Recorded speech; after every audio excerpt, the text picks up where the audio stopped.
The rain hammered against the floor-to-ceiling windows of Montgomery. Enterprises, as Charlotte Hayes clutched her resignation letter, her knuckles white against the crisp paper. 26 floors below, Manhattan pulsed with its usual indifference. But up here in the executive suite, everything felt suspended in amber. You can't be serious. Nicholas Montgomery didn't look up from his laptop, his fingers dancing across the keyboard with mechanical precision. The city's most ruthless billionaire wore his trademark black suit-like armor, every thread immaculate despite the late hour. Charlotte's throat burned with unshed tears. 3 months. 3 months of playing his devoted wife in public while sleeping in separate rooms, of smiling for cameras, while her heart withered in the shadows of their loveless arrangement. The $2 million sat untouched in her account, each digit a reminder of how thoroughly she'd sold herself. "The contract is fulfilled," she said, her voice steadier than she felt. "Your father's will is satisfied. The board accepted our marriage. You got your inheritance." Finally, he looked up. Those piercing blue eyes that had once made her pulse race now felt like ice against her skin. "Sit down, Charlotte. I'm done sitting when you tell me to." Something flickered across his face, too quick to interpret. "The arrangement was temporary. You knew that?" "Yes, I did." She placed the letter on his desk, careful not to let their fingers brush. "Just like I knew you'd never see me as anything more than a well-paid actress?" The silence stretched between them, heavy with unspoken truths. Outside, lightning illuminated the storm clouds, casting harsh shadows across Nicholas's angular features. For a moment, Charlotte remembered their wedding night, how he'd kissed her cheek with surgical precision, how his whispered congratulations, Mrs. Montgomery, had felt like a benediction and a curse rolled into one. "You're making a mistake," he said quietly. Charlotte laughed, the sound brittle in the cavernous office. "The only mistake I made was thinking you might actually feel something. Anything." She turned toward the door, her heels clicking against the marble floor with finality.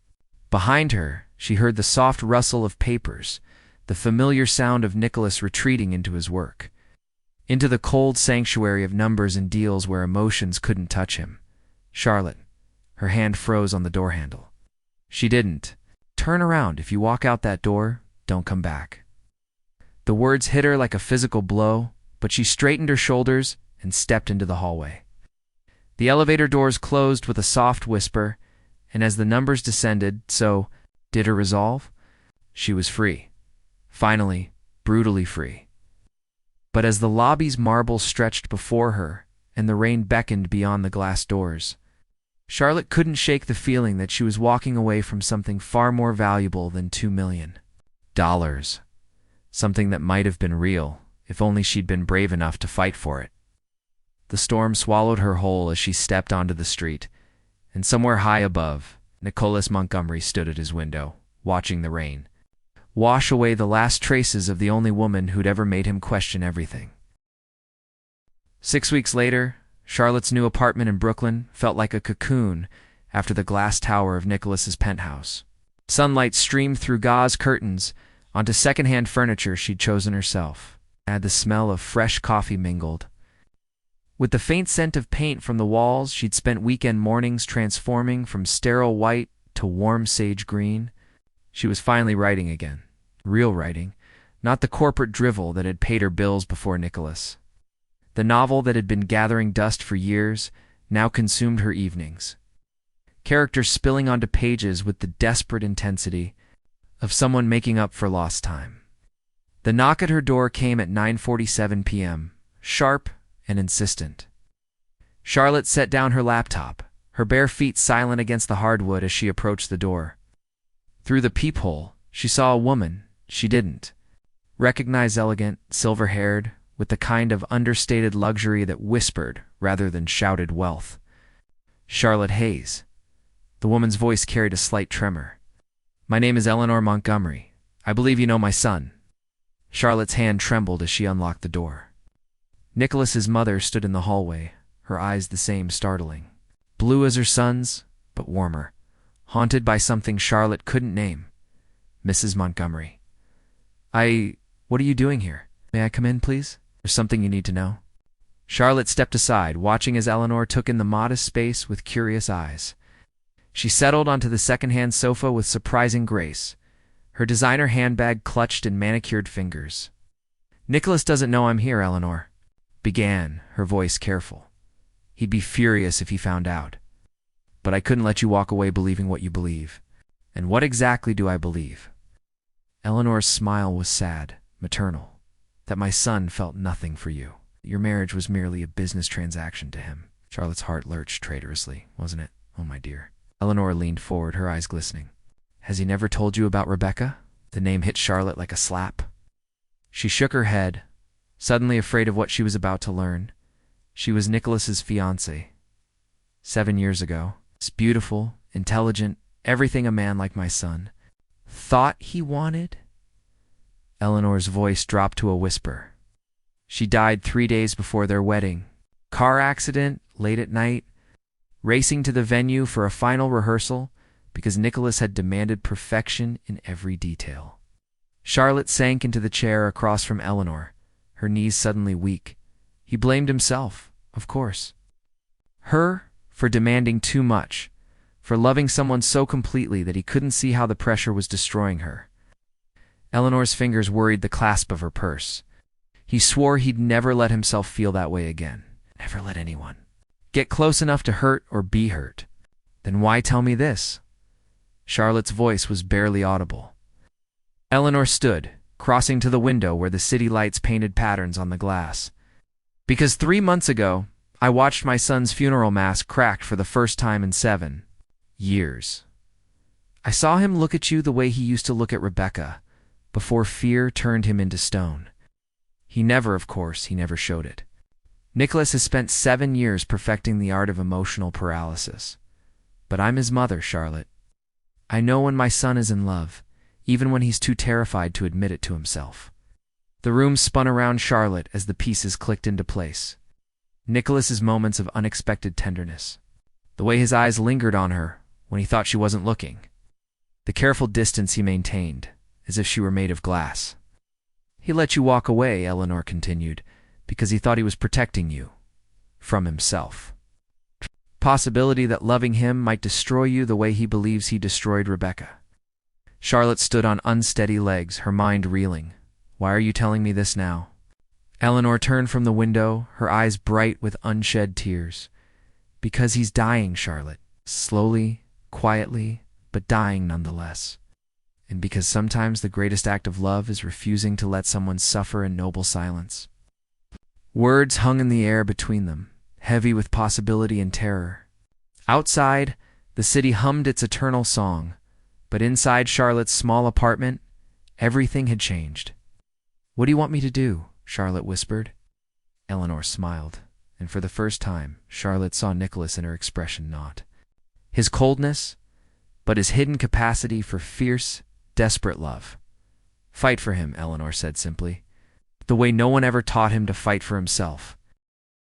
The Montgomery Enterprises lobby felt different at midnight.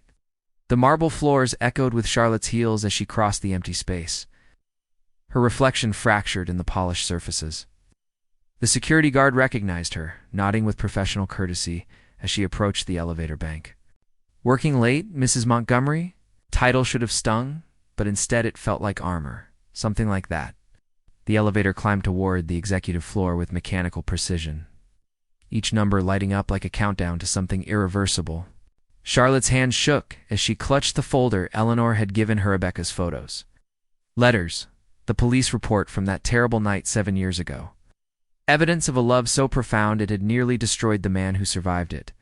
The executive floor was bathed in shadow except for the golden light spilling from Nicholas's office.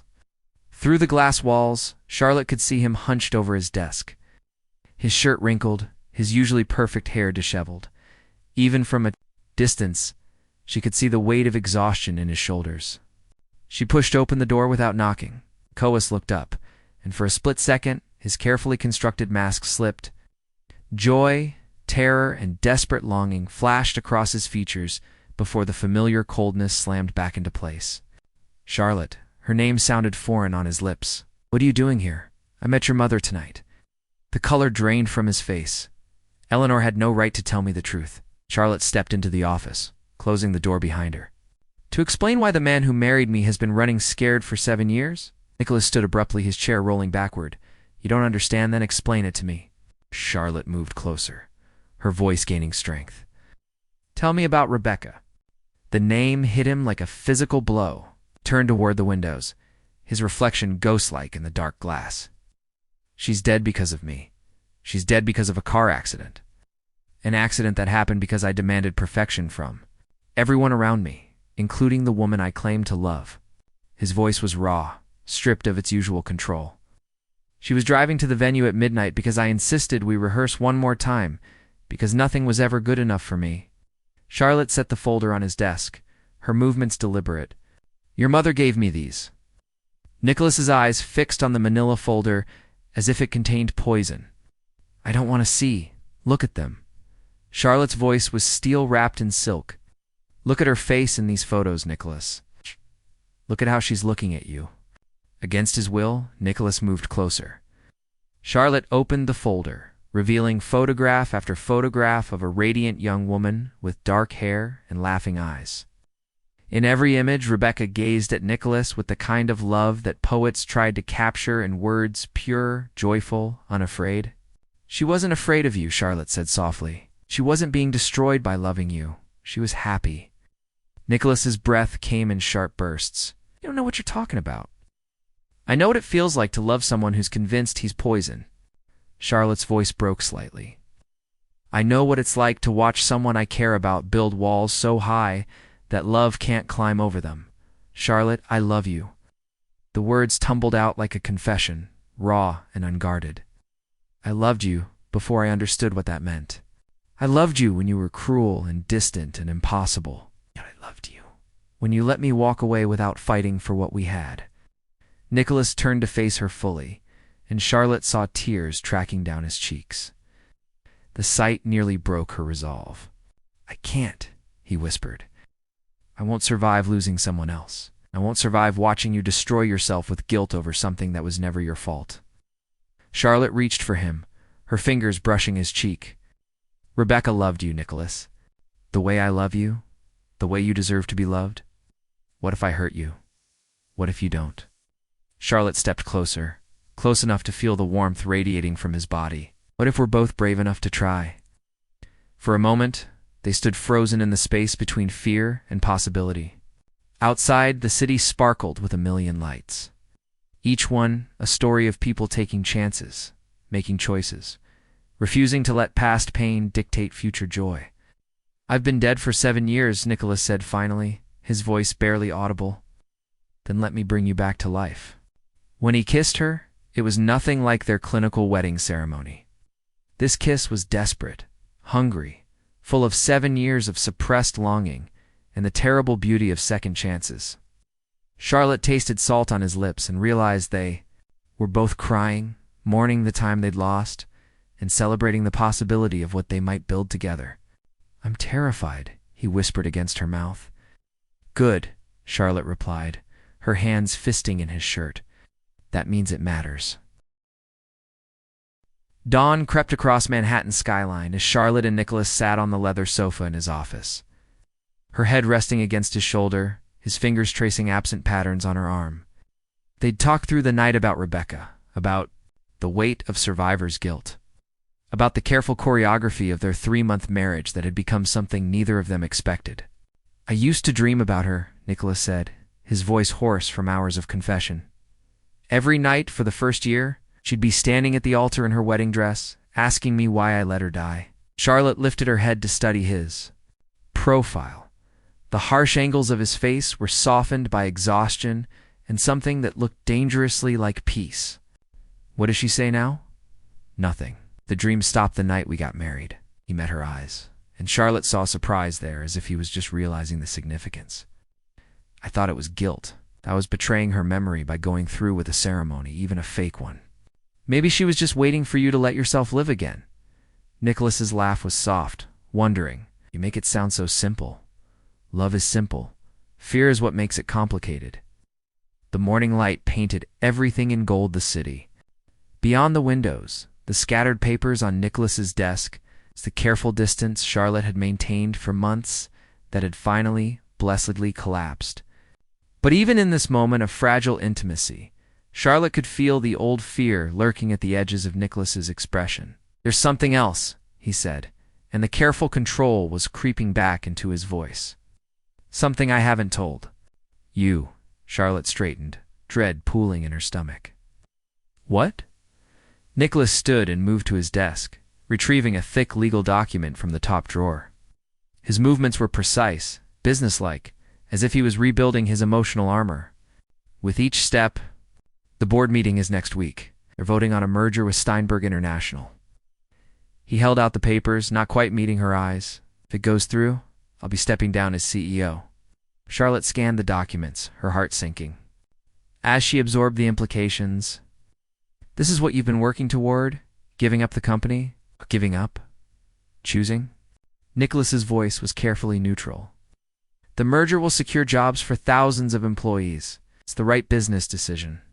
"And what about you? What happens to Nicholas Montgomery without his empire?" The first time since she'd known him, Nicholas looked uncertain. "I don't know. I've never been anything but this."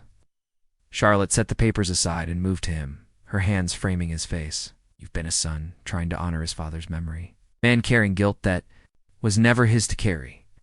A husband protecting his heart by breaking someone else's. Charlotte, and now you get to choose who you want to be next." The words hung between them, loaded with possibility and terror. Nicholas leaned into her touch, his eyes closing, as if he could absorb her certainty through skin contact. "Come with me," he said suddenly, his eyes snapping open with desperate intensity. "After the merger, after everything settles, we could go anywhere, do anything, start over." Charlotte's breath caught. "Where would we go?" "Italy. That little village you mentioned once where your grandmother was born. We could rent a house overlooking the sea. You could write your novel, and I could learn how to be human again." The image was intoxicating morning coffee on a terrace, overlooking azure water, Nicholas's laughter echoing off ancient stone walls. The two of them building something real and lasting away from the shadows of their past. But even as her heart leaped at the possibility, Charlotte heard the unspoken fear beneath his offer. "You want to run away?" she said quietly. Nicholas's hands dropped to his sides. "I want to protect you." "From what?" "Me. From this." He gestured around the office, but Charlotte knew he meant something larger, the pressure. The scrutiny, the weight of being Nicholas Montgomery's wife in truth, rather than fiction. "I destroyed Rebecca by dragging her into my world. I won't make the same mistake with you. So your solution is to drag me out of my world instead." The words cut deep, and Charlotte saw him flinch. "That's not what I meant, isn't it?" Charlotte moved away from him, suddenly needing distance to think clearly. "I have a life here, Nicholas. It's a job, an apartment, friends, a book I'm finally writing. I've spent the last 6 weeks remembering who I am when I'm not playing the role of your wife, and who are you?" The question was simple, but Charlotte felt its weight. Who was she? The struggling writer who'd sold herself for security? The woman who'd fallen in love with an impossible man? The person she was becoming in her small Brooklyn apartment, surrounded by books and possibility? "I'm someone who doesn't want to be saved," she said finally. "I'm someone who wants to be chosen, not as an escape plan or a redemption project, but as an equal partner in whatever comes next." Nicholas stared at her, and Charlotte watched years of conditioning war with newer, more fragile emotions across his features. He'd spent so long seeing love as a weakness to be managed, rather than a strength to be celebrated. "The board vote is in 5 days, he said, his voice careful. "If you're going to make a decision, you need to make it now." Charlotte felt the ultimatum like a physical blow. Even now, even after everything, Nicholas was trying to control the outcome by controlling the timeline. The old Charlotte might have bent to that pressure, might have chosen the safety of his certainty over the risk of her own agency. But she wasn't the same woman who'd signed a contract for $2 million. "No," she said simply. Nicholas's eyes widened. "No. I'm not making this decision on your timeline, according to your fears, to fit into your escape plan." Charlotte's voice grew stronger with each word. If you want me, Nicholas really want me, then you're going to have to choose me too. Here now, as I am. Messy life and all. Charlotte, you don't understand the pressure? Then help me understand. Don't protect me from it. She stepped closer, her eyes blazing with conviction. Stop trying to save me from a life I get to choose for myself. The silence stretched between them, heavy with the weight of 7 years of fear, battling against the possibility of love worth fighting for. Outside the windows, Manhattan was waking up. Millions of people making choices about how to live their one precious life. Nicholas looked at Charlotte as if seeing her clearly for the first time, not as a solution to his problems or a victim to be protected, but as a woman strong enough to love him without losing herself in the process. What if I choose wrong? Again, he whispered. Charlotte smiled, and in that smile was every brave choice she had ever made, every risk that had led her to this moment. Then we'll choose again tomorrow. 1 year later, Charlotte stood in the corner office of Hayes Literary Agency, watching Nicholas through the glass wall as he charmed a nervous debut novelist. His smile was genuine now, the cold calculation replaced by something warmer, more human. The transformation hadn't been instant or easy, but it had been real. He's good at this, said Marcus, her business partner and former colleague from the restaurant days. I wasn't sure a reformed corporate shark could handle literary egos, but he's got a gift for making people feel heard. Charlotte smiled, remembering the day Nicholas had walked into her Brooklyn apartment with a business proposal that was really a love letter. Not an escape to Italy, but a partnership, her editorial expertise and his business acumen, building something together in the space between their two worlds. He's good at a lot of things I didn't expect, she murmured. The board meeting a year ago had gone exactly as Nicholas predicted. The merger passed. He stepped down as CEO, and the business press had a field day speculating about his next move. None of them had guessed that the ruthless billionaire would invest his considerable wealth in a small literary agency run by his former contract wife. The door to the office opened, and Nicholas emerged with the young writer, whose face was bright with excitement. We'll have an answer by Friday, Nicholas was saying. And Sarah, remember what Charlotte always tells her authors? Write the story only you can tell. After the writer left, Nicholas crossed to Charlotte, sliding his arms around her waist. With the easy intimacy of a man who'd learned the difference between taking and being given. Another bestseller in the making? Charlotte asked, leaning into his warmth. God, I hope not. I'm running out of rejection letters. Nicholas's laugh was soft against her ear, although I suppose that's a good problem to have. Charlotte turned in his arms, studying the face that had once seemed carved from marble and now showed every emotion as it crossed his features. Any regrets? About which part? Leaving corporate life, starting over, marrying you for real, in a ceremony that actually meant something? Any of it. All of it. Nicholas considered the question with the seriousness it deserved. Through the window, Manhattan stretched out below them. Not quite the view from his old office, but somehow more beautiful for being earned rather than inherited. I regret the time we lost, he said finally.